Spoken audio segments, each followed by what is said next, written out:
یہ ہے خبروں کی خبر اور آپ دیکھ رہے ہیں خبروں کی خبر ٹی وی۔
جو آپ یہاں کھڑے ہیں میں حضرات سے گزارش کرتا ہوں کہ تشریف رکھیں، بیٹھ جائیں۔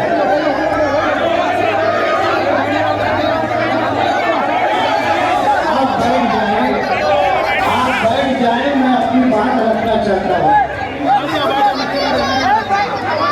آپ بیٹھ جائیں گے تو آپ میری بات سن سکیں گے۔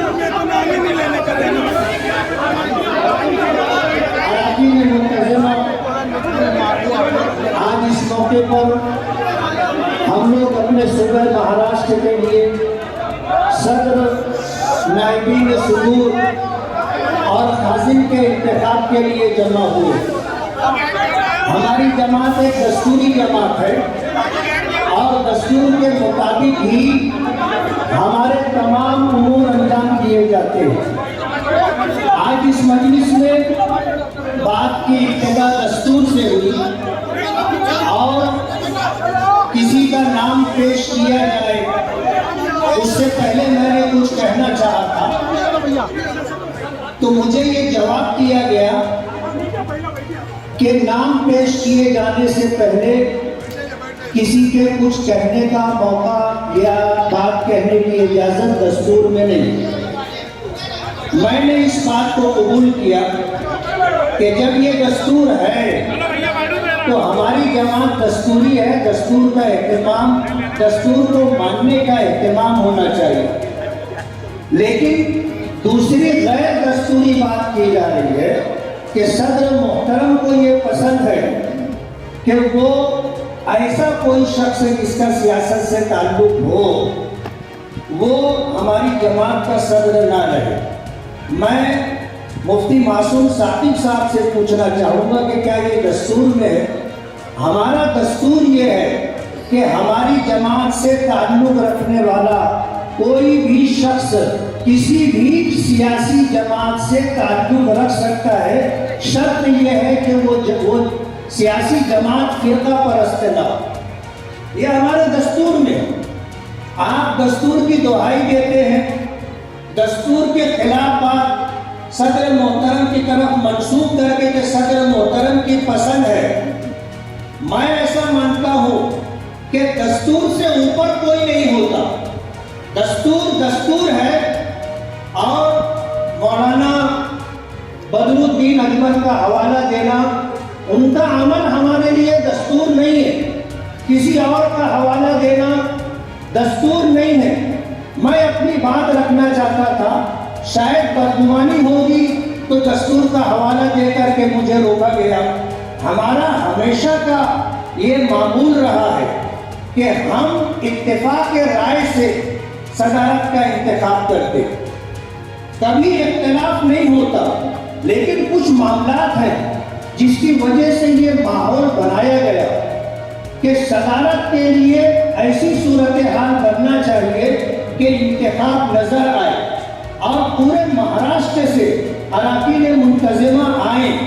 اور اس کا پس منظر یہ تھا کہ سوشل میڈیا پر اور پورے مہاراشٹر میں مالیات کو لے کر کے جو الزامات در الزامات کا سلسلہ ہے اس کے پیش نظر پوری ریاست بے چین ہے۔ اور یہ معاملہ آج کا نہیں ہے۔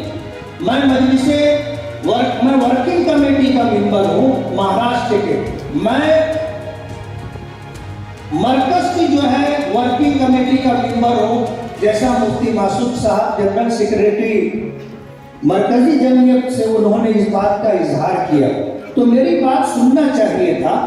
لیکن آج مولانا حلیم اللہ سے میرا کوئی ذاتی اختلاف نہیں، اور سب کو پتہ ہے کہ سالہ سال سے مجھ سے یہ گزارش لوگ کرتے تھے، تقاضا کرتے تھے کہ آپ صدارت کے امیدوار بنے۔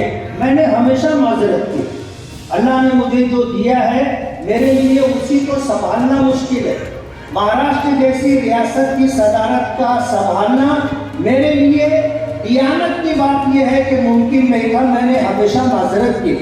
لیکن آج ہماری جمعیت پر مالیات کو لے کر کے جو الزامات کا سلسلہ ہے اس کا تصفیہ ہونا چاہیے۔